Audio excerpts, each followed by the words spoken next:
દેખાય છે, સ્ત્રીણ ભાવ છે. પુરુષને પણ સ્તનની નિશાની હોય છે, એ સ્ત્રીણ ભાવ છે. પુરુષમાં થોડોક સ્ત્રીણ ભાવ હોય છે, પણ ફૂલી ડેવલપ નથી હોતો. પણ રામકૃષ્ણ પરમહંસને સ્તન પ્રગટ થાય એટલું જ નહીં, એથી વધારે whether you believe or not, એને મેન્સિસ પણ આવતું. જસ્ટ ઇમેજિન, એને he develop his body like this because he wanted to be purna purush doing this like this.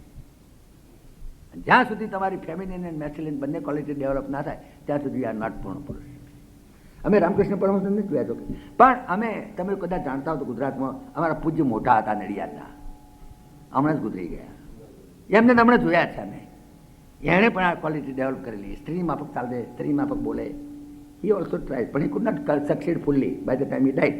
પણ એણે પણ એ ડેવલપ કરી, એને યોગ બળથી એને કરેલી. આપણું પાસે એની છેલ્લી ઈચ્છા હતી, પણ એ કુડ નોટ ફૂલફિલ ઇટ એની હાવ. પણ માણસ જ્યાં સુધી મેસ્ક્યુલિન એન્ડ ફેમિનિન બંને ક્વોલિટી ડેવલપ ના કરે ત્યાં સુધી પૂર્ણ પુરુષ ન બને. અને that death can make this arrangement. આ એરેન્જમેન્ટ ડેથ કરી આપી શકે. એટલે મૃત્યુનો ફાયદો છે. એવા તો ઘણા ફાયદા છે, પણ હવે ક્યાં બધા હું તમારે ગા બેહું, કારણ કે હવે ટાઈમ થઈ ગયો, અમારી પાસે બીજું લેક્ચર છે. એટલે પણ એક છેલ્લો ફાયદો તમને કહી દઉં, પછી બીજા ફાયદાઓ કાલ વાત કરીશું આપણે. એટલે છે અધૂરી તો એકનું મૃત્યુ બીજાને ફાયદો કરી દે. ઘણી વખત છોકરો મરી જાય, બાપને વૈરાગ થઈ જાય, જે બાપને કોઈ દાડ વૈરાગ થવાનું ના હોય, જિંદગીમાં ના થાય. પણ કે વખત એવું બની જાય, છોકરો મરી જાય, એકદમ એની લાઈન ઓફ એક્શન બદલાઈ જાય, સાહેબ. એનું આખું એનો એંગલ ઓફ વિઝન બદલાઈ જાય, કે છોકરો મરી જાય, બાપનો વૈરાગ થઈ જાય. એવું પણ બને.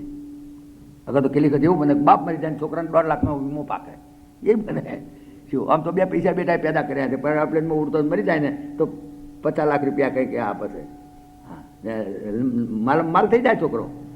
કેટલી વખત કોક એકનું મૃત્યુ બીજાને ફાયદો કરી દે, એવું પણ બને. એટલે ત્યારે સો મેની આ બધા ફાયદા તમે સાંભળો ને, તમને મરવાનું મન થાય. પણ તમારે મરવું ના મરવું તમારી મરજીની વાત છે. ઈચ્છા થાય તો અમને નામ નોંધાવજો, તો બુકિંગ કરી દઈશું. મૃત્યુના ઘણા ફાયદા છે, સમજી ગયા તો બુકિંગ કરી દઈશું. પણ મૃત્યુના ઘણા ફાયદા છે. હવે કાલે આ વિષયને જો આગળ ચલાવવા છે, ગઈકાલ વિષય ચાલે છે આખો. હા, કાલે ડિટેલમાં બીજી વાતો ઘણી કરી હતી, આજે આ વાતો કરી. હવે પછી કાલે નવા ઘરાક આવે તો પાછું કેવું બધું રિપીટ કરવા રહું. બરાબર 2:45 એટલે 2:45 હોય તો 2:40 આવવું. અમિતાભ બચ્ચન આવે તાર કેમ 1.5 કલાક વહેલા જઈને લાળ પાડો છો, અને અહીં આવતો જોર આવે છે. શું પાડા મૂળવાના છે તમારે એટલા બધા ઘેર મોડા આવો છો? ના ચાલે આવું. ડોહા થયા તો સુધર્યા નહીં. જુવાનીમાં તો પછાડીઓ ખાધીને મકર કુદિયા બહુ કર્યા છે બેટાઓ. ગડબડ આવ્યું તો સુધર્યા નહીં, આવા રહ્યા છોડ્યા. ના ચાલે આવું. અમારી સર્વત્રીય ભાષામાં અમે તો ખકડાઈને કહી દઈએ. અમે તો વલ્લભીની ભાષા છે અમારી, સમજ્યા? હે તો પછી કોના ઉખેડવા પડશે. સર્વેત્ર સુખિનઃ સન્તુ સર્વે સન્તુ નિરામયા સર્વે ભદ્રાણિ પશ્યન્તુ મા કશ્ચિદ દુઃખમાપ્નુયાત. ઓમ શાંતિ શાંતિ. તવે તાપત્રય વિનાશાય શ્રી કૃષ્ણાય વયમ નમઃ. વસુદેવ સુતં દેવં કંસચાણૂરમર્દનમ દેવકી પરમાનંદમ કૃષ્ણં વંદે જગદ્ગુરુમ.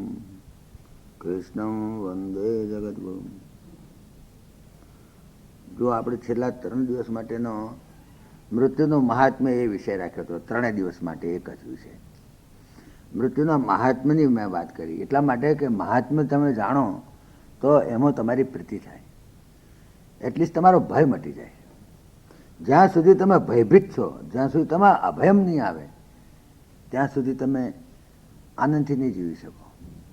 ભયભીત માણસ કદાપી શાંતિ નહીં મેળવી શકે. એટલા માટે ભગવદ્ ગીતાના 16મા અધ્યાયમાં જે અભિજાતના લક્ષણો બતાવ્યા ભગવાને, એમાં પહેલું જ અભયમ સત્વ સંશોધ્ય જ્ઞાન યોગ વ્યવસ્થિતિ દાનમ દમસ્ય યજ્ઞસ્ય, આ બધા જે અભિજાતના લક્ષણો બતાવ્યા એમાં અભયમને પહેલું મૂકેલું.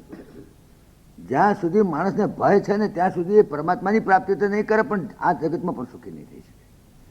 માણસ ભયભીત છે. મેં ગઈકાલે એક દાખલો આપ્યો હતો કે હું અમદાવાદથી નીકળું ને મુંબઈ મારે જવું હોય અને ટિકિટ લીધા વગર બેઠો, તો પછી મેમદાદ સ્ટેશન આવે અને કોક ચડે તો ટીટી દેખાય, નડિયાદ સ્ટેશન આવે ટીટી દેખાય, આણંદ સ્ટેશન કોક ચડે ટીટી જ દેખાય, બરોડા આવે કે ટીટી જ દેખાય, સુરત આવે ટીટી જ દેખાય. કારણ કે ગિલ્ટી કોન્શિયસ છે. એટલે ટીટી જ દેખાય. જેટલી વાર સ્ટેશન આવે અને કોક ચડે ટીટી દેખાય, અને ટીટી દેખાય એટલે જાદરૂમ બે જાય. કારણ કે જાદરૂમ એ લોકો તપાસ નથી કરતા. આખું રાત એમ જાગે. પણ જો ટિકિટ લઈને બેઠો હોય ને અને પાટિયા ઉપર ઊંઘી ગયો હોય, કદાચ ઘસઘસાટ ઊંઘતો હોય અને હાચુકનો ટીટી આવે તો પણ એ ટીટી એને ઉઠાડશે નહીં. કારણ કે જાણે છે કે આ ઊંઘ છે, માટે જરૂર એના ખિસ્સામાં ટિકિટ હોવી જોઈએ. એને ખિસ્સામાં ટિકિટ હોવી જ જોઈએ, નહીં તો આને ઊંઘ આવે જ નહીં. બાકી જેને ટિકિટ નથી ને એને ઊંઘ નથી આવતી. જે માણસ ભયભીત છે એ ઊંઘી શકતો નથી. એટલે ઘણા ડોહાઓને ઊંઘવાની ગોળીઓ ખાવી પડે છે. એનું કારણ આ છે કે ગિલ્ટી કોન્શિયસ છે. ગિલ્ટી કોન્શિયસ હોય તો તમને ઊંઘ નહીં આવવાની.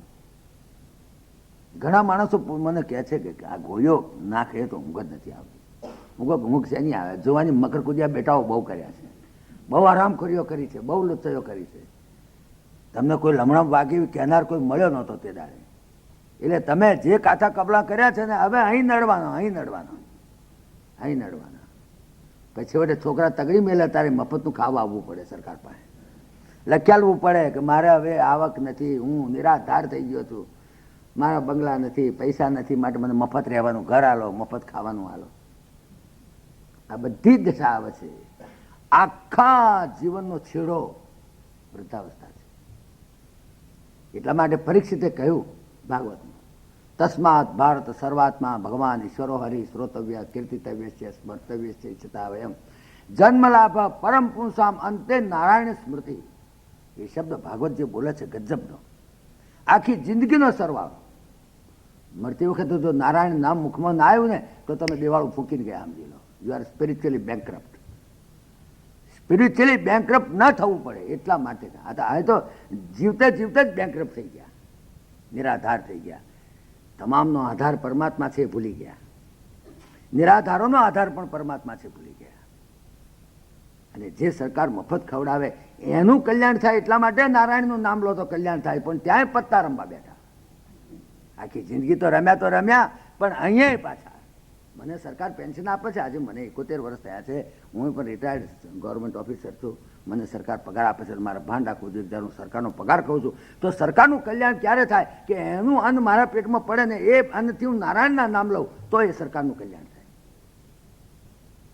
તો જેનું અન્ન ખાવ છો એનું કલ્યાણ થાય એની પણ દરકાર નથી કરી, પરવા નથી કરી. પછી કેટલાકને ખોટું લાગી જાય છે. અમારી પેલી ભાષા જરા એવી છે, કડક ભાષા જરા. ઘણાના તો માથે બંધ બેસતી પાઘડી થઈ જાય છે, તારે એવી રાડ પાડે છે કે આ ક્યાંથી આવ્યા અહીંયા આગળ. તો અમે ક્યાં એમને આવ્યા છીએ? તમે બોલાયા હતા આવ્યા હતા કે ઓછા તમ થાય એમ કે રોટલા વેણી ખાવા આવ્યા છીએ. પણ સાફ કેવું છે, જો મળતી વખતે નારાયણના મુખમાં ના આવ્યું તો સમજી લેજો you are spiritually bankrupt, you are gone. પછી પૂછે તમે ક્યાં જઈશું? મેં તમને પરમ દિવસે કહ્યું હતું, કાલે કહ્યું હતું, 4 પ્રકારના દુઃખ થાય છે મળતી વખતે. શરીર વેદનાત્મક, સુહૃદ મોહાત્મક, પાપ સ્મરણાત્મક, ભાવિ ચિંતાત્મક. આ 4 પ્રકારના દુઃખને મેં વર્ણન કર્યું છે છેલ્લા 2 દિવસમાં.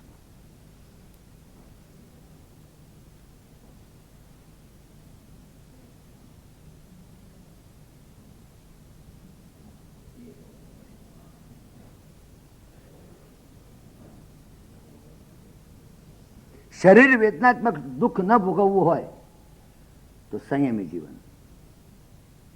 જેટલી બીડીઓ પીધી છે, જેટલા દારૂ પીધા છે, જેટલા માંસ ખાધા છે, બધાય હવે નડવાના. શરીર વેદનાત્મક, કારણ જ્યાં સુધી રેઝિસ્ટન્સ પાવર છે ત્યાં સુધી તો રોગ હુમલા નહીં કરે. પણ જ્યાં રેઝિસ્ટન્સ પાવર ઘટો કે એક બધા રોગ આવીને હુમલા કરશે. એક ઓ બાપારે કરશે તો ત્યાં ઘરશે. વૃદ્ધાવસ્થા બહુ ખરાબ ચીજ છે. 16 વર્ષની ઉંમરે નરસિંહ મહેતાના કદાચ તમે કાવ્યો સાંભળ્યા છે. નરસિંહ મહેતાએ ઘણા કાવ્યો લખ્યા છે. પણ 16 વર્ષની ઉંમરે ભર જવાનીમાં સૌ પહેલું એણે કાવ્ય લખ્યું નરસિંહ મહેતાએ. અને એ કાવ્ય એને લખ્યું ગડપણ કોણે મોકલ. કેટલો વિચારશીલ માણસ હશે, વિચાર કરો કે જે જુવાનીની અંદર જેણે અસંખ્ય કાવ્યો લખ્યા છે એ માણસે સૌ પહેલું કાવ્ય ગડપણનું લખ્યું. કેમ? જ્યારે ગયડા થયા તો ગડપણનું ભાન નથી પડતું. પેલાને જુવાનીમાં પાડી ગયું હતું ભાન કે એક દાડો જીવતા રહીશું તો ગડપણ આવશે. અને તે દાંત પડી જશે, બોખા થઈ જશો. જોવાની તો મકર કુદ્યા કર્યા ને, ગુલાબી લાલ કરીને ફર્યા ને, પાવડર ચોપડ્યા ને, માથામાં તેલ દિવેલ ઘાસ તેલ ટૂપેલ નાખ્યા, પછી કોઈ હમું થૂંકે નહીં એવું મોડું થઈ જશે. બોખા હાવ, દાંત ગયા, આંખોમાં મોતિયા આવી ગયા, કોણના દેવ ઉઠી ગયા, ત્યાંના મજાકના લપટા થઈ ગયા, ઢેસણા કડાકા બોલવા માંડ્યા છે, હેડતા ગોટલા ચડે છે. આ બધું આવવાનું થઈ ગયું. કારણ કે જ્યાં સુધી જોવાની છે ત્યાં સુધી તો વાંધો નથી, રેઝિસ્ટન્સ પાવર છે. પણ જ્યાં રેઝિસ્ટન્સ પાવર ઘટે ખામતા હુમલા કરશે. અને તમે જેટલા જેટલા દ્વાત્યા કર્યા છે બધા ભેગા થઈને તમને દ્વાત્યા કરશે. ગડપણ કોણે મોકલ્યું, જાણ્યો જો બન રે છે સહુ કાળ, ગડપણ કોણે મોકલ્યું. હજુ તો ઠીક છે કાટલું હેડાય છે, પછી તો ખાટલામાં બેઠું નહીં થવાય. એક દિવસ એવો આવવાનો, લખી લો. હજુ તો એમ છે કંઈ ખાવાય અવાય છે, પછી તો એ નહીં અવાય. પછી ઉમરા તો ડુંગરા ભયા, ઉમરે જવું છે તો ડુંગર જેટલું લાગશે. અને પાદર થયો પરદેશ, અને ગંગા તો ગોળી થઈ રે, અલ્યા થોડા થઈ ગયા કેશ, ગડપણ કોણે મોક. આ થશે જોવાનીમાં ભાવે લાડવા, ગડપણમાં ભાવે છે. ગડપણમાં અવાજ થાય પાછા ભજીયા ખાવાના, ઝાડા થતા હોય પેણા આગળ, 2 ભજીયા ખાઈને ઝાડા થઈ જાય. અને અહીંયા આગળ તો મળે છે દૂધપાક. જો કે આજે તમે દૂધપાક ખાધો તો, પણ ખબર નથી કે આ દૂધપાક ખાશો તો ઉત્પાદ થશે. ખબર નથી ગુલાબજાંબુ ખાશો તો ગુલાબજાંબુ થશે. ખબર નથી પથ્થર વેલા ખાશે તો પથ્થર પાડિયા થશે. એ ભન જ પડતું. પણ એ દિવસ હવે બહુ જલ્દી આવવાના છે. હજુ હવે વાર નથી, બહુ દાડા ટૂંકા દાડા. એટલે 4 પ્રકારના ચીજ દુઃખ ગણાયા. એક તો શરીર વેદનાત્મક, એને માટે સંયમી જીવન. હવે તો તમારા હાથની વાત રહી જ નથી, ગયું એ તો. બીજું સુહૃદ મોહાત્મક, હગલા છાતીએ ચડી બેસીએ. હજુ 2 છોડીઓના હાથ કંકુવાળા કરવા રહી ગયા છે, શું થશે?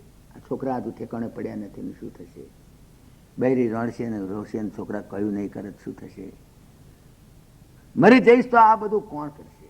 આ દુકાનો લઈને બેઠા છીએ, આવા ધંધા લઈને બેઠા છીએ, આટલો ફેલાવ. હવે આ બધું મારા ગયા પછી કોણ કરશે? એમ થાય છે કે જાણ હું હતો તો જ બધું ચાલતું હતું, નહીં તો કોઈ ચાલતું જ નહોતું. એમ જાણે આખી દુનિયાનું કરવા એ જ બેઠો હોય. એમ જાણે હું મરી જઈશ તો આ બધાનું શું થશે? આ છોકરાને મેં મોટા કર્યા, ત્યાં મોટા કર્યા, તોણી એની મેળ થયા છે, ત્યાં તોણીને મોટા નથી કર્યા. કેટલો અહંકાર! મેં આટલું કર્યું, મેં આટલું. એ બધા પછી એના ભૂતકાળ ને ચાયા કરે, બેઠો બેઠો વાગોળ્યા કરે. ભૂતકાળ અમારા વખતમાં તો આમ હતું ને, અમારા વખતમાં તો આમ હતું ને, અમે તો આમ કરતા હતા. અમારા બાપ દાદા ધોતિયા તો આકાશમાં હુકાતા હતા, પણ તમારા ધોતિયા બાથરૂમમાં પડ્યા છે એ તો પોળા કરો. દૂતો થઈને પડ્યા છે એ તો પોળા કરો.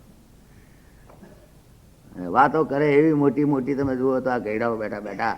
અમારા બાપ દાદા ધોતિયા તો આકાશમાં હુકાતા હતા, પણ તમારા ધોતિયા ડૂચો થઈને પડ્યા છે બાથરૂમમાં, એ પહોળો તો કરો.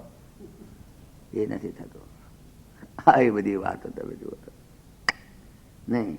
એટલે સુહૃદ મોહાત્મક દુઃખ છોડો, એને માટે અનાસક્ત જીવન, બને એટલી આસક્તિ ઓછી કરો. આપણે વાતને કહી ગયા છીએ, આ તો વાંધો મેળવવા સારું, કોઈ નવા ઘરાક આવ્યા હોય એટલે સારું. ત્રીજું પાપ સ્મરણાત્મક. બધાએ પાપની વિડીયો ફિલ્મ જોઈને જવી પડશે. કેટલા પાપ કર્યા છે તમે? કેટલાક પાપ તો એટલા કર્યા છે કે જે તમારી પત્ની પણ નથી જાણતી, છુપાયા છે, પણ ઈશ્વર જાણે છે. ત્યાં તો કોમ્પ્યુટર છે, જબરજસ્ત કોમ્પ્યુટર છે. અનંત કોટી જન્મના સંસ્કારોને સંગ્રહિત કરે, કોમ્પ્યુટરાઇઝ કરે એવું અંતઃકરણ આપ્યું છે પરમાત્મા. તેમાંથી કદાપી ભૂસાય નહીં એવું આપ્યું છે. એ તો બધું જ જાણે છે. એ પાપ દેખીને આમ આંખો ફાટી જશે. બાપરે, મેં શું કર્યું? હવે ફરી મને ફરી જિંદગી મળે આ તો હું ફરી આ ભૂલો સુધારું, પણ ક્યાં નહીં મળે. ઘણામાં ઘણા માણસોને પૂછે છે, પેપરોમાં પૂછે છે. મોરારજી દેસાઈને પૂછ્યું હતું કે ધારો કે તમને આજથી હવે નાના હતા 5 વર્ષના એવડા કરી નાખીએ તો તમે જે જીવનમાં ભૂલો કરી છે તમે સુધારવાની તૈયારી છે તમારી? હમણાં થોડા વખત પહેલાં મોરારજી દેસાઈને પણ પૂછ્યું હતું. બોલો, 95 વર્ષનો માણસ છે એને. પણ હવે આવે નહીં. એ જે ઘડિયાળનો કાંટો ગયો, ઘડિયાળનો કાંટો પાછો ના જાય, ચાલી ગયો. ઘડિયાળનો કાંટો ચાલી ગયો. આખી જિંદગી લવો વાળ્યો હોય ને તો રામનું નામ આવે. મેં તમને વાત કરી હતી કાલે, અહીં કરી હતી, ત્યાં કરી હતી. બુડેસીમાં રામ બોલો તો કે બોલ્યા હૈયે તો સારું, પણ બોલો બોલ્યા હૈયે તો સારું. અરે પણ બોલો તો બોલ્યા હૈયે તો સારું, બોલે નહીં. નારાયણ નામ છેલ્લી મિનિટે નહીં આવે. આખી જિંદગી લાવો વાળ્યો છે તો આવશે, નહીં તો નહીં આવે. એટલે પાપ સ્મરણાત્મક. અને ચોથું ભાવિ ચિંતાત્મક. પાપ સ્મરણાત્મક માટે નીતિમય જીવન. પણ આ ત્રણે આપણા હાથની વાત રહી ગઈ. હવે ચોથી વાત રહી, હવે ભાવિ ચિંતાત્મક. હવે શું થશે, હવે ક્યાં જઈશ, જવું તો પડશે, ધહેડીને કાઢશે. આનો વિચાર જ કરો, સતત વિચાર કરો. એનો વિચાર એ જ એની દવા છે. એની દવા કઈ તો કે એનો વિચાર. એક તમને એક મોટો રોગ લાગુ પડ્યો છે. દુનિયામાં રોગ તો ઘણા છે. શંકરાચાર્ય મહારાજે કહ્યું કો દીર્ઘ રોગો, મોટામાં મોટો રોગ કયો? આ બધા રોગો તો ઠીક તમને ગયા. મોટા મોટો રોગ ટીબી કહે છે, કોઈ કહે છે કે મોટા મોટો રોગ કેન્સર છે, એમ કહે છે. એથી મોટો રોગ, એથી મોટો રોગ આવે છે કિડનીનો, નહીં કિડનીનો રોગમાં. એથી એક મોટો રોગ હમણાં નવો નીકળ્યો છે એ રીતનો. હા, અમે એ ઇન્ડિયામાં ઇમ્પોર્ટ કર્યો છે થોડો. હા, પણ એ બધા રોગ તો લાકડામાં જશે તો સુધીના. એ બધા રોગ તો અહીં છે, પણ લાકડામાં જશે એટલે તમારી જોડે બળી જવાના. પણ એથી એક મોટો રોગ છે કે જે શંકરાચાર્ય બતાવ્યો. કો દીર્ઘ રોગો ભવેવ સાધો કિમૌષધમ તસ્ય વિચારેવ. કો દીર્ઘ રોગો ભવેવ સાધો. ભવરોગ, બધા રોગમાં મોટામાં રોગ.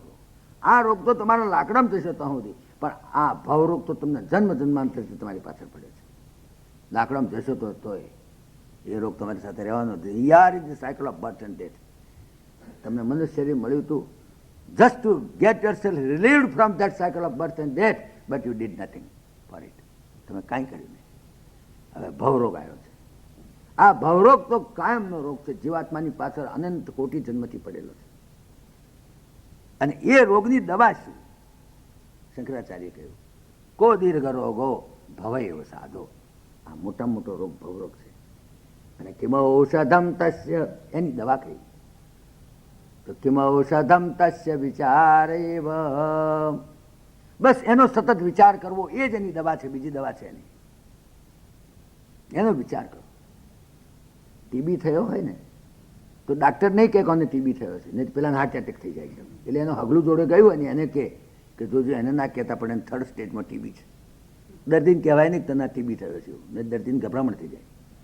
કેન્સરનો રોગ થયો હોય તો એની જોડે એનો હગલો કોક ગયો હોય ને એને ડાક્ટર બોલાવીને કહે, દર્દીને ના કહે કે તને કેન્સર થયું છે, પણ વહેલા હગલાને કહે જોજો, હો ધ્યાન રાખજો, એને કેન્સર છે અને થર્ડ સ્ટેજમાં છે. દર્દીને ના કહેવાય કે તને રોગ થયો છે. પણ આ રોગની તો દવા જ એ છે કે દર્દીને જ કહેવું પડે કે તને ભવરોગ થયો છે. સતત યાદ રાખવું પડે, મને ભવરોગ થયો છે, મને ભવરોગ થયો છે, મને ભવરોગ થયો છે. સતત એનો વિચાર એ જ એની દવા. કિમૌષધમ તસ્ય વિચારેવ. પ્રત્યેક ક્ષણે તમને વિચાર થવો જોઈએ.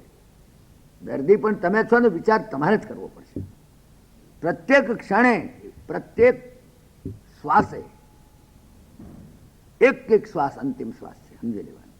અને પ્રત્યેક શ્વાસની અંદર તમારે એ જ વિચાર કરવો પડે કે મને ભવરોગ થયો છે, મને ભવરોગ થયો છે. એ જ એની દવા છે, બીજી દવા નથી.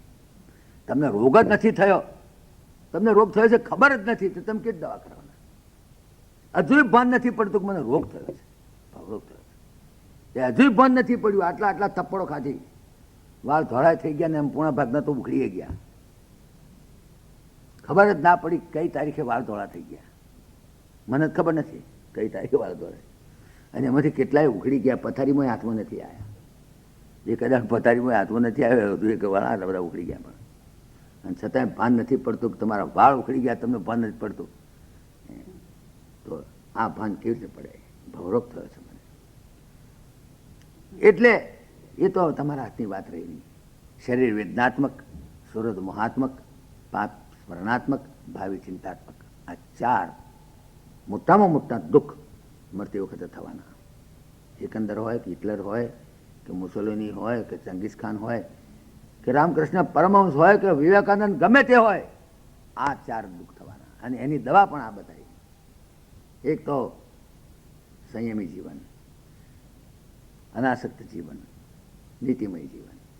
અને ચોથું શરણાગતિ પરમાત્માની. હવે તો એની ઈચ્છા એમ થાય, હવે તો તમારા હાથની વાત નહીં ગઈ. કિમૌષધમ તસ્ય વિચાર એવો. આ વેદાંત વિચારની ચોપડી જે છે ને એની અંદર આ વાતને સમજાવવા પ્રયત્ન કર્યો છે. પણ આનો કોઈને નવરાશ તો છે નહીં વાંચવાની કે સાંભળવાની નવરાશ નથી. મેં વેદાંત વિચાર પર મેં કહ્યું તમે ચોપડી ના લો તો કાંઈ નહીં, તમે સાંભળો તો ખરા લેક્ચર્સ, તો કે અમને ટાઈમ નથી. આખા દિવસમાં 1.5 કલાક બોલો ને 2.5 કલાક ઊંઘી જાઓ. મને કે તમે ઊંઘી જાઓ, ક્લોરોફોર્મ ઊંઘાડીને મને જેલમાં પૂરી દે. કારણ કે નવરાશ નથી કોઈને. પ્રવચન ગરબા જોવા જવું છે પણ પ્રવચન સાંભળવાની નવરાશ નથી. આખો દાડો હું 22.5 કલાક નવરો બેહી રહું છું. વિચાર કરો, તમારા ખર્ચે આવ્યો છું છતાં તમને મેં આ લોકોને કહ્યું તમે પૈસા ખર્ચીને હું આવ્યો છું, મારા ખર્ચે નથી આવ્યો. તો તમને એટલી ખબર નથી પડતી કે કડિયાને બોલાવીએ ને કડિયાને કંઈક બેસી રહે તો અમારે સિમેન્ટ નથી આવ્યો. તો કડિયો વિચાર કરે ને કે તમારા વેપારી બુદ્ધિ નથી કે તમારા ખર્ચે બોલાવો છો ને બેહાડી રાખો છો માણસને. બેહી રહ્યો છું 22.5 કલાક બેહી રહ્યું છું અહીંયાના લિસ્ટરનો. વિચાર કરો. પણ આ વાતને સમજવી છે વેદાંત વિચારમાં. આ વાતને સમજ, તમે સતત એનો વિચાર કરો કે તમે હવે જશો તો કોણ જશે? તમે આ શરીર છોડશો પછી. જો કે મૃત્યુના ફાયદા મેં તમને ઘણા કહ્યા, ઘણા ફાયદા છે. એક એક ફાયદો મેં તમને આગળ ઘણી બતાવ્યો. પણ હવે છેલ્લે દિવસે, ત્રીજે દિવસે આપણે એ વિચાર કરવો છે કે જ્યારે તમારું શરીર છૂટશે ત્યારે કોણ જશે, કોણ જવાનું, એનો કોદાળ વિચાર કર્યો. કારણ કે શરીર તો તમારું અહીં જ રહેવાનું છે. તમે જાણો છો તમારું શરીર તો તમારા છોકરા બાળી મેળશે.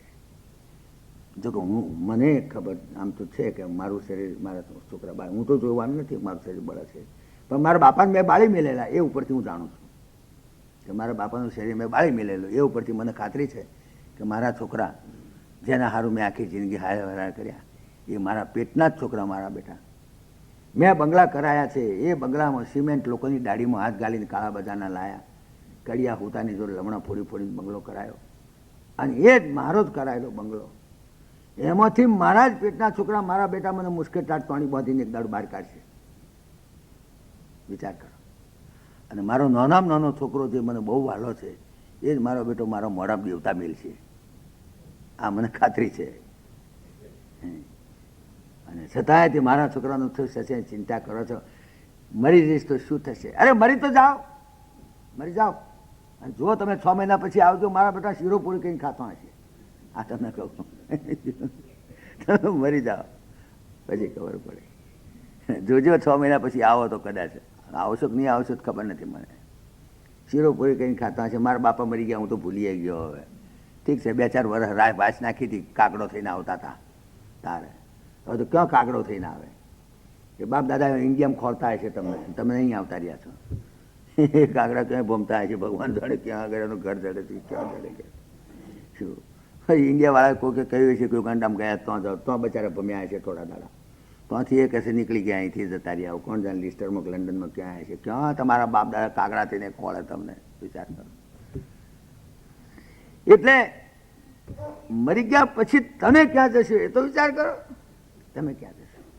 આગળ તો મરી ગયા પછી શું થાય છે એ તો જાણી કોઈ દાડો જાણવા પ્રયત્ન કર્યો. એકલા પત્તા ટીચી ખાધા, ચોગ્ગો ને બગ્ગો ને છગ્ગો. પણ તમારો ચોગ્ગો બગ્ગો છગ્ગોનું શું? વિચાર કરો. શરીર છૂટે છે. મેં કાલે બતાવ્યું હતું તમને કે જ્યારે શરીર છૂટી જાય છે ત્યારે જીવાત્મા પોતાના દેહને એમ પડેલો જોઈ શકે છે, પ્રત્યક્ષ જોઈ શકે છે. જે જ્ઞાન તમને આટલા પુસ્તકોમાં જ નથી થયું એ જ્ઞાન તે માણસને થાય છે જીવાત્માને કે અમારો દેહ પડ્યો છે, હું છું. અને જો એમાં આસક્તિ રહી એમ પેસવા પ્રયત્ન કરે પણ પેસાતું નથી, એટલે એના દેહને જલ્દી જલ્દી ડિસ્પોઝલ કરી નાખે છે. આ વાત તમે ગઈકાલે હું ડિટેલમાં સમજાઈ ગયો છું. હવે નવા ગ્રાહક આવ્યા તે જાણે, કારણ કે બધાને માટે કંઈ રિપીટ થાય નહીં. પણ જાય છે કોણ? This body is the combination of matter and energy. તમારી અંદર એક ચેતના છે અને એક તમારું આ શરીર જે મેટર છે, પૃથ્વી પાણી તેજ વાયુ આકાશ, that is called matter. This whole body is the combination of matter and energy. તો એ બેમાંથી કોણ જાય છે? એટલીસ્ટ 2 છૂટા પડી જાય છે તો જાણીએ. જેમ ઇલેક્ટ્રિસિટી ગોળો છે એમાં એનર્જી જાય છે, ઇલેક્ટ્રિસિટી, અને ગોળાની અંદર when the electricity is manifested in that particular instrument, we say electricity I. When the manifestation stopped, we say electricity ગઈ. ઇલેક્ટ્રિસિટી ક્યાં ગઈ? ખોવાઈ ગઈ, મરી ગઈ. તારા ગોળો ઉડી ગયો એટલે તમે શું કહો છો? ઘોડો ઉડી ગયો એટલે ઉડી ગયો, તરાજ પડી ગઈ? કશું નહીં, કશું ગયું નથી. Matter is also indestructible, energy is also indestructible. Only that the matter changes its form, energy does not change its form. That is the only difference. તો શરીર તમે છોડો, પછી કાલે એ ડિસ્કસ કર્યું હતું કે કેટલા વખતે બીજું શરીર મળે, એને પણ આપણે ગઈકાલે સમજાવ્યું હતું. તમે બધા હશો એમ માની લઉં છું કે ઠીક છે, તમે બધા હતા. કે ઘણાના પ્રશ્ન થાય છે, શરીર છૂટ્યા પછી કેટલા દિવસે બોડી મળે, નવું બોડી મળે.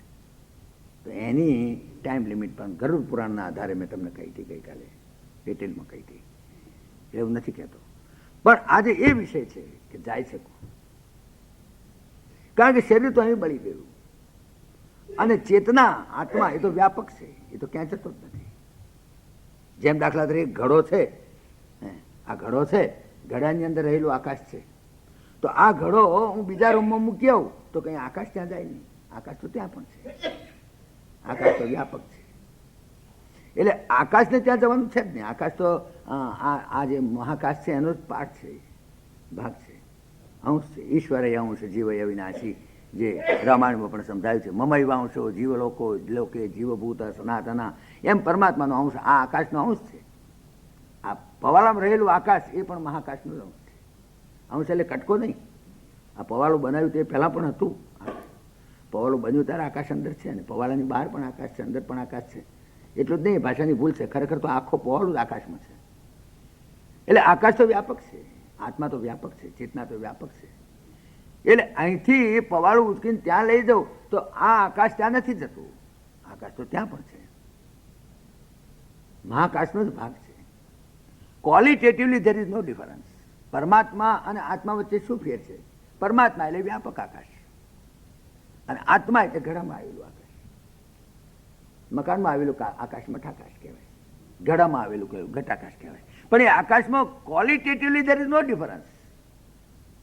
મહાકાશ આકાશનો આકાશ તમે જુઓ, આગળ તો મકાનમાં આવેલું આકાશ છે એ જુઓ, તો બંનેમાં qualitatively there is no difference, quantitatively there is a vast difference. અને મકાનમાં આવેલું આકાશ અને મકાનમાં મૂકેલા ઘડાનું આકાશ, એને ઘટાકાશ કહે છે આપણા વેદાંતમાં. એ ઘડાનું આવેલું આકાશ અને આ રૂમનું આવેલું આકાશ, એમાં qualitatively there is no difference. It is a part, but quantitatively there is a vast difference. બસ પરમાત્માના આત્મામાં આટલો જ ફેર છે. પરમાત્મા વ્યાપક છે, જે મહાકાશ છે. આ મહાન મોટું આકાશ છે, એની અંદર જમ્બો જેટ વિમાન ઉડે, ઉડે કે ના ઉડે? આવડો મોટા આકાશમાં ઉડે, મોટા 500 માણસને બેસાડી. એ જ આકાશ મકાનમાં આવે, મકાનમાં પણ એ જ આકાશ છે. Qualitatively there is no difference, તો quantitatively there is a vast difference. એટલે આકાશની અંદર, મહાકાશની અંદર મોટા જમ્બો જેટ વિમાન ઉપડે છે, ઉડે છે, જ્યારે અહીં ફક્ત ચકલીઓ જ ઉડી શકે, ચકલીઓ કબૂતર ઉડી શકે. અમે જમ્બો જેટ વિમાન ના ઉડે અમે, કે quantitatively there is a vast difference. અને ઘડાની અંદર આવેલું આકાશ છે, એમાં તો ચકલી પણ ન ઉડી શકે, એમાં તો મચ્છરા ઉડી શકે. Even though qualitatively there is no difference, quantitatively there is a vast difference. એ આત્મા પરમાત્મા જે ચૈતન્ય તમારી અંદર જે છે, આ બધા ઘડાઓની અંદર જે ચૈતન્ય છે, એ ચૈતન્ય અને પરમાત્મામાં કોઈ ફેર નથી. પરમાત્માના આત્મા qualitatively there is no difference between પરમાત્મા અને આત્મા.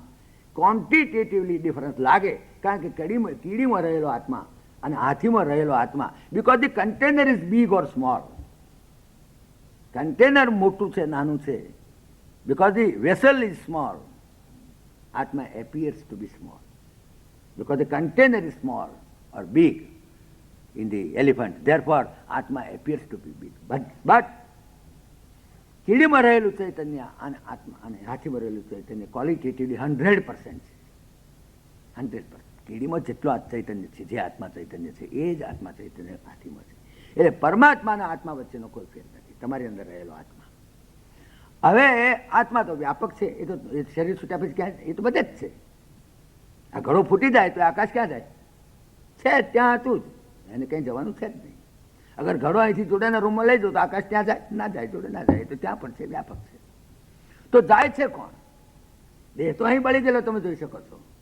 આત્મા તો વ્યાપક છે, તો પછી કોણ જાય છે એનો વિચાર કરવો પડે. કોણ જાય છે? કારણ કે આપણા શરીરની અંદર જે જાય છે એને આત્મા નથી કહેતા, જીવાત્મા કહીએ છીએ. તો જીવાત્મા અને આત્મા વચ્ચેનો શું ફેર એ સમજવો. આપણા શરીરની અંદર જીવાત્મા છે કે આત્મા છે? આજે આવાગમન થાય છે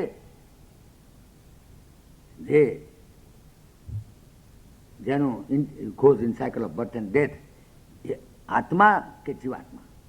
અગર આત્મા અને જીવાત્મા બે છે કે એક જ છે?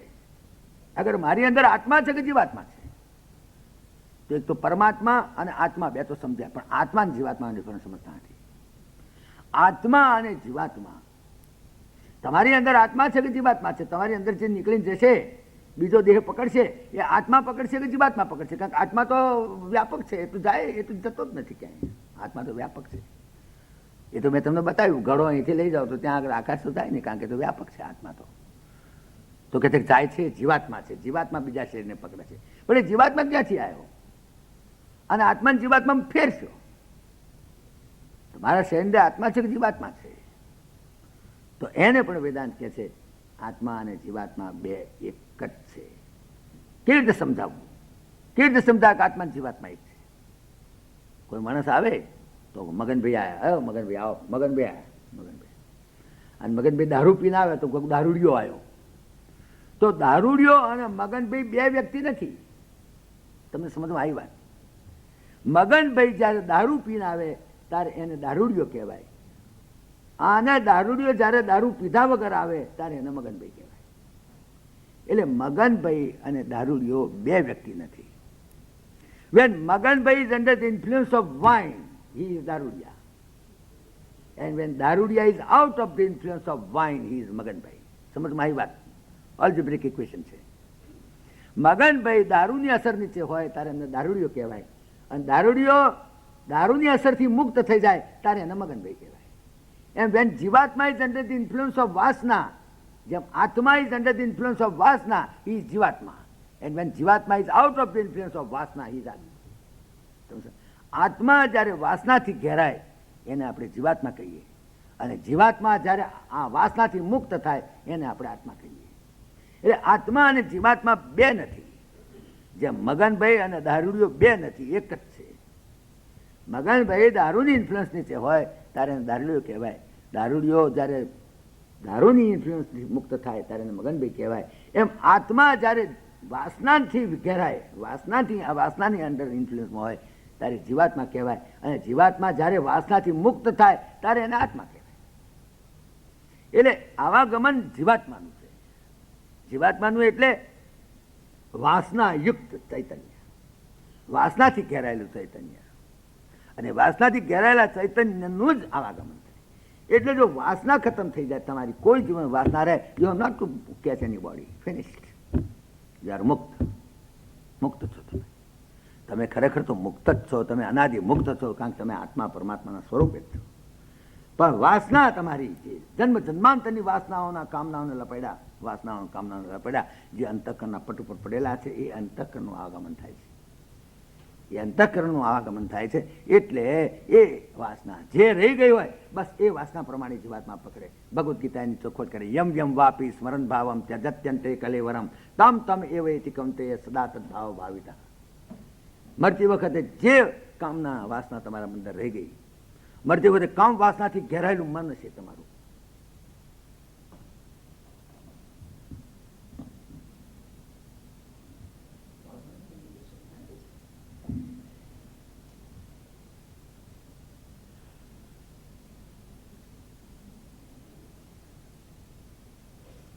એ મન એટલે કે વાસનાનું જે જાળું, મન નામનો કોઈ પદાર્થ નથી.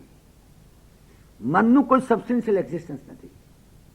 મનનું કોઈ વાસ્તવિક અસ્તિત્વ નથી. મન શું છે? એ મનનું આવાગમન થાય છે. મન એટલે વાસનાનું જાળું. It's a bundle of desires. Mann is nothing but bundle of desires. તમારી જેટલી વાસનાઓ અને કામનાઓ, એ બધી વાસનાઓ કામનાઓનું bundle, that bundle of desires, that is mann. એનું કોઈ વાસ્તવિક સ્વરૂપ છે? એનું કોઈ પોઝિટિવ એક્ઝિસ્ટન્સ? બંડલનું કોઈ પોઝિટિવ એક્ઝિસ્ટન્સ હોય છે? મારી પાસે 10 બુસ્કોટનું બંડલ છે. 10 બુસ્કોટ છે મારી પાસે, એક બંડલ છે મારી પાસે 10 બુસ્કોટનું. 10 બુસ્કોટ હું દરેકને આપી દઉં, કોઈક બંડલ મને આપો, આ બુસ્કોટ બધાને આપી દો, 10 બુસ્કોટ 10 જણા આપી દો, બંડલ મને આપો. ક્યાં રહ્યું બંડલ? બંડલ છે જ નહીં. બંડલનું કોઈ, એ તો 10 બુસ્કોટ છે, એને બંડલ કહીએ છીએ. એમ વાસનાઓનું બંડલ, ઈચ્છાઓનું કામનાઓનું બંડલ, એનું નામ મન. Man is nothing but the bundle of desires. If you are free of all desires, તમારી કામનાઓ, તમારી વાસનાઓ ખતમ થઈ ગઈ તો મન રહે જ ક્યાં? અને જ્યાં સુધી વાસના ને કામના છે, વાસના કામના શરીર, વાસના શરીર જ જાય છે. સૂક્ષ્મ શરીર તમારું જે વાસના શરીર છે તેને કહીએ છીએ આપણે મન. મન ષષ્ઠાની ઇન્દ્રિયાણી પ્રકૃતિ સ્થાની કરશે. આત્મા તો ત્યાં પણ છે, અહીં પણ છે, વ્યાપક છે. પણ જે મન, જે બંડલ ઓફ ડિઝાયર, મન એ કોઈ પદાર્થ નથી કે મનને મારી નાખો, પણ જન્મ્યો તારે ને છે જ નહીં. મનનું કોઈ વાસ્તવિક સ્વરૂપ છે નહીં, મનનું કોઈ પોઝિટિવ એક્ઝિસ્ટન્સ નથી. It's a bundle of desire. અને જેટલી જેવી તમારી કામનાઓ એ જ પ્રમાણે તમારું મન ત્યાં જાય. યમ યમ વાપી સ્મરણ ભાવમ ત્યજત્યંતે કલા. મરતી વખતે કામ વાસનાથી મન ઘેરાયેલું હશે, સીધા ભૂંડના પેટમાં જાઓ, ત્યાં આગળ તમારી વાસના તૃપ્ત કરવાની પૂરી સગવડ તમને મળશે. સીધા જાઓ ભૂંડના પેટમાં, ત્યાં આગળ જોઈએ એટલે તમારી કામ વાસના તૃપ્ત કરો, જાઓ, પૂરી છૂટ તમને ત્યાં મળી જશે. જે તમારી વાસના છે એ પ્રમાણે તમારું શરીર તમને તે પ્રમાણે તમને પકડાઈ દેશે. કુદરત, પ્રકૃતિ કરે છે આ બધું કામ, તમને ખબર નહીં પડે. ભગવદ્ ગીતાના 15મા અધ્યાયમાં વાતને કરી દીધી એમણે. મના ષષ્ઠાન ઇન્દ્રિયાણી, જે મન અને તમારી પાંચ ઇન્દ્રિયો જે તમારી છે, જે વાસના શરીર છે, રાત્રે પણ સ્વપ્નમાં જાય છે કે નથી જતી? રાતે ઊંઘમાં પણ સ્વપ્નમાં તમારું વાસના શરીર તો ફરવા જાય છે. તમારું મળદું અહીં પડ્યું છે ખાટલામાં, તમારું બહેરા જાણે છે કે અહીં હુતા છે, મળદું તો આ પડ્યું, પણ તમે તો ક્યાંય બહાર નીકળી ગયા. બહાર ખંભાથી તાળું માર્યું હોય તો નીકળી જાવ બહાર. ગઈકાલ રાત હું અમદાવાદ જઈ આવ્યો, બોલો કોણ ગયું તું? મારું શરીર ગયું હતું? આ શરીર તો ખાટલામાં પડ્યું હતું, બહાર તો તાળું માર્યું હતું. આત્મા તો ત્યાં પણ વ્યાપક છે, અહીં પણ વ્યાપક છે. આત્મા તો અહીં પણ હતો, કે આત્મા તો હતો. આત્મા ના હોય તો શ્વાસોશ્વાસ કોણ લે? આત્મા ના હોય તો મારી સાથે ધુકારા કોણ ચલાવે? આત્મા તો ચૈતન્ય અંદરનો આત્મા એટલે ચૈતન્ય, આત્મા નામનો કોઈ માણસ નહીં. ચૈતન્ય હોય તો દૂધપાક પૂરી ખાઈને હુતાતા તો આખી રાત ડાયજેસ્ટિંગ કરીને મળ અને લોહી કોણ જુદા પાડે? એટલે ચૈતન્ય તો હતું જ શરીરમાં, ચૈતન્ય ગયું નથી. ચૈતન્ય તો ત્યાં પણ હતું. એ ચૈતન્ય આધારે હું અમદાવાદનું બધું જોઈ શકતો હતો. કાલે રાત્રે હું ગયો હતો 12 વાગે, કારણ મારી વાસના હતી મારા બહેરા છોકરાને મળવાની. એટલા દાડા થઈ ગયા, 2 મહિના થઈ ગયા, મારી પત્નીને મારે મળવું છે, મારા છોકરાને મારે મળવું છે, મારા બાળકોને મળવું છે. એ વાસના આખો દાડો મને ઘેરાયેલી. એ આખા દિવસની વાસના રાત્રે જોર કરી. રાત્રે 12 વાગે હું અમદાવાદ ગયો, વગર ભાડું ખર્ચે ને વગર ટાઈમ બગાડે, વિધાઉટ વિસા, વિધાઉટ પાસપોર્ટ. અને અઠવાડિયું રહી આવ્યો. અઠવાડિયું રહ્યો કાલ રાતે.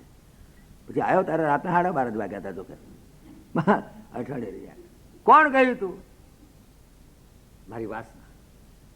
તો જેમ આખા દિવસની મારી વાસના મારા બહેરા છોકરાને મળવાની, એ જેમ રાત્રે હું જઈને વાસના પૂર્ણ કરી આવ્યો, હું જઈને મારી વાઈફને મળી આવ્યો, છોકરાને બધાને ખબર કાઢી આવ્યો, મારે કંઈ થોડું બેંકનું કામ હતું તે બી કરી નાખ્યું. એ વાસના હતી મારી. થોડા પૈસા ઉપાડીને એમને હાલવા હતા, શું ખાશે એટલા માટે એ બધી વાસના હતી, પૂર્ણ કરીને હું આવતો રહ્યો. કોણ ગયું તું? મળદું તો અહીં પડ્યું હતું, મારું શરીર તો અહીં પડ્યું હતું. અને એમાંય ચૈતન્ય તો હતું જ, કારણ શ્વાસોશ્વાસ ચાલતા. જો આત્મા જોડે જતો રહ્યો હતો, ચૈતન્ય જોડે જતો રહ્યો તો ઠાઠડીમાં જ કાઢવો પડે મને. ચૈતન્ય તો હતું, સમજમાં આવે છે વાત? ચૈતન્ય તો ત્યાં પણ હતું, કારણ કે એ ચૈતન્ય જોડે પણ હતું, ત્યાં પણ હતું. તારે તું બધું જોઈ શકતો હતો અમદાવાદમાં. મારા બહેરા છોકરાને બધું જોતો તો કોના આધારે? એ ચૈતન્ય તો ત્યાં હતું. પણ મન, જે બંડલ ઓફ ડિઝાયર, એ મન દોડ્યું હતું. મન અને 5 ઇન્દ્રિયો. કારણ કે ઇન્દ્રિયો જોવે ને ભાઈ, આમ તો આંખો મારી બંધ હતી અહીં તો ખાટલામાં, તો પણ તો આંખો ઉગાડી હતી. અહીં તો કોણ મારા નહોતા સાંભળતા, પણ તો સાંભળતા હતા. એ સૂક્ષ્મ કાન, એ સૂક્ષ્મ ઇન્દ્રિયો ત્યાં ગઈ હતી. સ્થૂળ ઇન્દ્રિયો, આ કોણ, આ પટપટ્યું, આ નાકનું નાક કોરું, એ બધું અહીં હતું. પણ સૂક્ષ્મ ઇન્દ્રિયો ત્યાં ગઈ. ભગવદ્ ગીતાએ એ વાત સમજાય. મન ષષ્ઠાન ઇન્દ્રિયાણી પ્રકૃતિ સ્થાની કરશતી શરીરમ યદ વાપનોતી યચ્ચાપ્યુત્ક્રામ્યતિ ઈશ્વર ગૃહીત્વા એતાની સંયાતિ વાયુર્ગંધાની વાસયા. એક શરીર છોડીને બીજા શરીરમાં કેટલી ઝડપથી જાય? તો જેમ વાયુ ગંધના પાર્ટિકલ્સને લઈ જાય છે. વાયુ ગંધના પાર્ટિકલ્સને કેટલી જાય? તમે જો હવે આ ઘરમાં ક્યાંક લુગડું બળે છે, તપાસ કરો. હા, તદ ખબર, લુગડું બળે છે. એ લુગડું બળે છે એની ગંધ છે નાક સુધી કેવી રીતે આવી? કોણ લાવી? તદ ખબર પડી ગઈ ને? આંખે દેખાતું ને, એ લુગડું બળે છે ત્યાં ગંધ આવે છે. તો વાયુ એ ગંધને જેમ નાક સુધી લાવે, કાંઈ પણ કોઈ દેખાય નહીં. એવી રીતે જીવાત્માને ઉપાડીને, જીવાત્મા એટલે મન, એને લઈ જાય. પ્રકૃતિ સ્થાની કરશે શરીરમ યદવાપનોતી યચ્ચાપ્યુત્ક્રામ્યતીશ્વર ગૃહીત્વા એતાની સંયાતિ વાયુર્ગંધાની વાસયા શ્રોત્રમ ચક્ષુઃ સ્પર્શનમ ચ રસનમ ઘ્રાણમે ચ અધિષ્ઠાય મનસ્યાયમ વિષયાનુપસેવતે ઉત્ક્રમંતમ સ્થિતમ વાપી પુંજાનમ વા ગુણાન્વિતમ વિમૂઢાનાનુપશ્યંતિ. કે અમને દેખાડો. બેવકૂફ તને નહીં દેખાય, કારણ કે વિમૂઢ છું. You are idiot. તને વિમુઢા નાનું પશ્યંતી પશ્યંતી જ્ઞાન ચક્ષુષા, એને માટે જ્ઞાન ચક્ષુથી દેખાય, બાકી ગમે તેને બતાડવાની વસ્તુ નથી આ.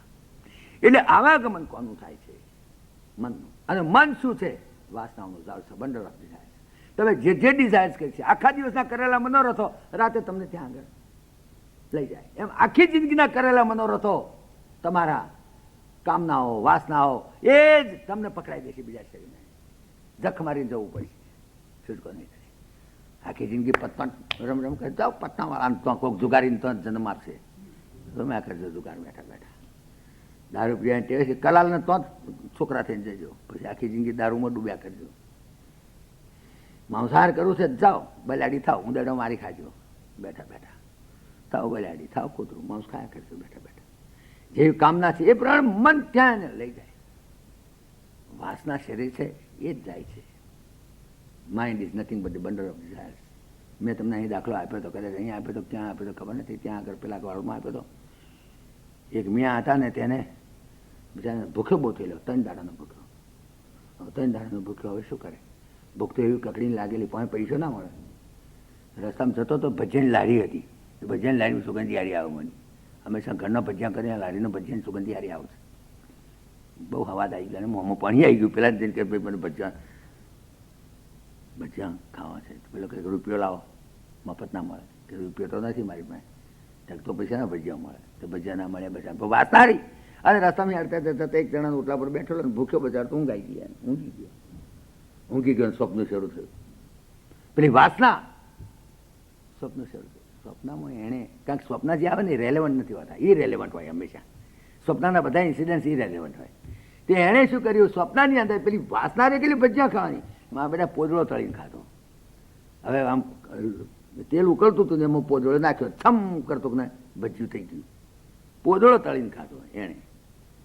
પોદળો તળીને ખાધો પછી તો જાગ્યો, પછી દુઃખ થયું. રે મેં સારું પોદળો તળીને ખાધો, આ તો બહુ ખરાબ કહેવાય. હા, તો બહુ ખરાબ થશે મારું. આ તો ગંદુ બહુ ખરાબ સ્વપ્ન આવી ગયું. હા, મારું શું થશે? મારું અનિષ્ટ થશે એમ. એને પછી તો થવા માંડ્યું છે. જેને બધાને પૂછ્યું ભાઈ મારું શું થાય? મારે તો મેં તો તારો પોદળો તળીને ખાધો. હા, એલા મૂર્ખા, એટલે તારું કંઈક બગડવા કાળ થયો હતો. પણ શું થશે કે ભાઈ, એ તો શું થશે ખબર નથી. જોશીને પૂછો, કોઈક જ્યોતિષીને પૂછો. કોઈક જ્યોતિષ જોતો ને, કાંઈક જ્યોતિષ જોનારા બધા ગપ્પાત મારતા હોય છે, એટલે એની પાસે જાય તો જ ખબર પડે ને. કાંઈક જોશી થવું એ બહુ સહેલી વાત છે. જ્યોતિષ જોતા આવડે ને, જો જ્યોતિષ જોવડાવે જાય તમારે નાલ થઈ જાઓ. તમે ગપ્પાત મારવાનો, તારો શનિ મેષનો છે, રાહુ મેષનો છે, જા કીધે. હા ને, હા કહેવાનું ગુરુની વક્ર દ્રષ્ટિ છે. ક્યાં? શિષ્યના ખિસ્સા ઉપર. બીજું તો કહેવાય ગુરુની વક્ર દ્રષ્ટિ. આવું બધું 2-4 તમને વાક્યો આવડે તો પાઈ જાઓ. ગયા જોશી પાસે, જોશીને જઈને કહે છે કે મહારાજ મેં તો મને સ્વપ્ન આવ્યું છે, મેં તો પોદળો તળીને ખાધો. જોશી કહે હા, એ તો બહુ ખરાબ કહેવાય. શું થશે? ખરા અનિષ્ટ થાય. કે પણ શું અનિષ્ટ થાય? તો કહો મહારાજ કે તો ટીપણામાં જોવું પડે. તો કે તાર જોવા ટીપણામાં. કે ટીપણામાં જોવું હોય તો રૂપિયો આલો. પેલો કે ભલા ભાઈ રૂપિયો હતો તો ભજીયાત ના ખાત, પોદળો શું કામ તળીને ખાત?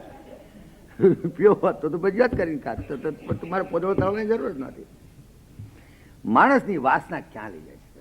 એટલે ભગવદ્ ગીતા એ બહુ સુંદર યમ યમ વાપી સ્મરણ ભાવમ તજત્યંતે કલેવરમ. અને મન જ જાય છે. આવાગમન મનનું થાય છે. મેં કહ્યું હતું કે મનનું સ્વરૂપ હું બ્લેકબોર્ડ પર બતાવીશ. તો પેલા ભાઈએ કહ્યું હતું કે તમારું બ્લેકબોર્ડને બધું તૈયાર જ રાખ્યું છે એમ કહેતા, પણ કંઈ દેખાતું નથી. કંઈ નહીં, આવીને જુસ્સાથી કહી ગયા મને કે તમારી બધી વસ્તુ તૈયાર છે, બધું જ તમારું તૈયાર છે. મેં મારે બધું જ જોયું, એકલું બ્લેકબોર્ડ જ જોઈએ છે. પણ મને એમણે બહુ ઉત્સાહપૂર્વક કહ્યું બધું તૈયાર છે.